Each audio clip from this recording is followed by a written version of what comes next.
5 seconds to go.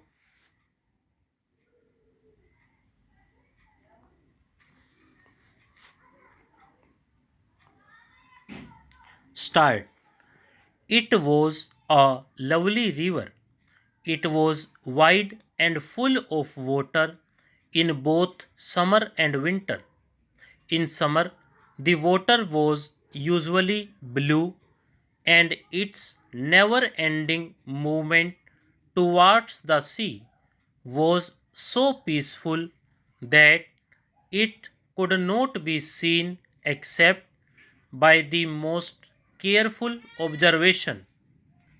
In winter, the water often ran more quickly and the color became blacker, but even so, it continued to be a good river. It kept well within its high banks, it was clean, and it did not have places that were dangerous for the little sailing ships that used it as a playground. Not all rivers are so kind to those who live near them. People used to live near or right on the banks of rivers because they required clean water for the many purposes of life. Today, water can be brought to people over considerable distances, and it is not necessary to live near a river to exist.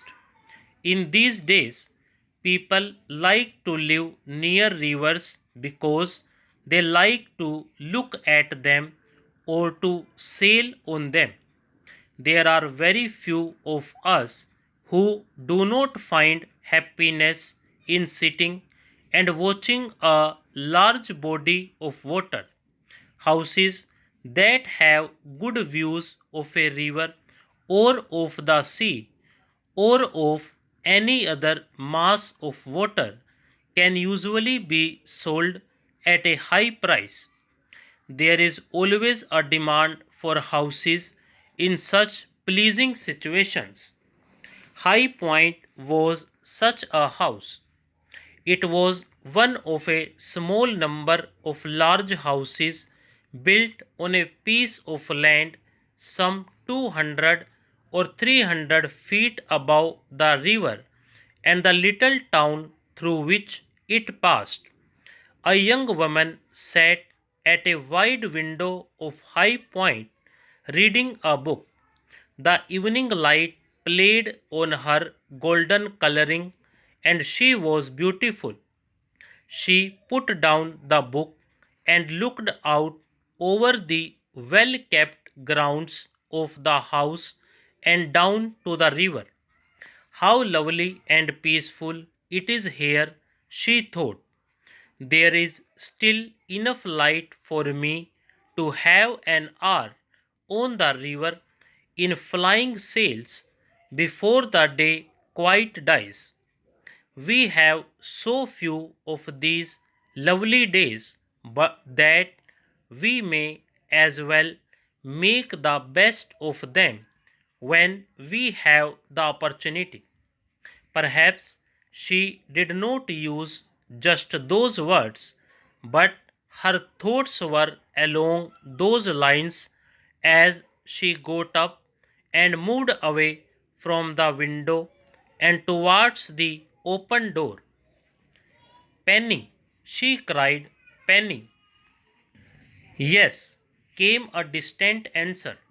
What about an hour's sail on the river before we go to bed? It is such a waste to go early to bed on a night like this. As she was speaking, she had run up to her friend's bedroom.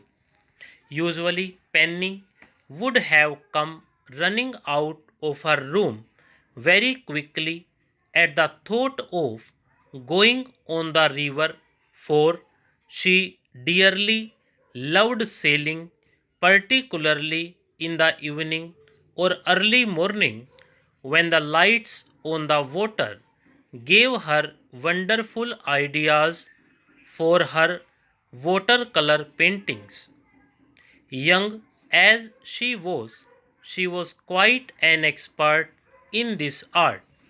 She loved to spend a week or two at High Point not only because she liked the company of her golden friend, whom she thought was the most beautiful girl she had ever seen, but also because there were wonderful views from the house on all sides.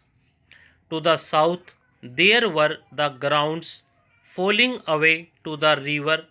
From the north were miles and miles of English countryside at its best.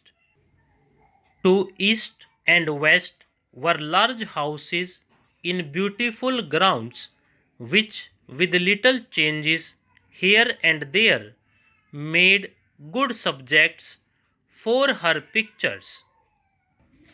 Yes, she liked spending time at High Point with the Weeks family. That evening, however, Penny did not come running from her room. She sat at the table looking with no pleasure at all at one of her paintings. What is the matter, Penny? Have you got the colors all wrong? Oh, no, the painting is good enough, it will do.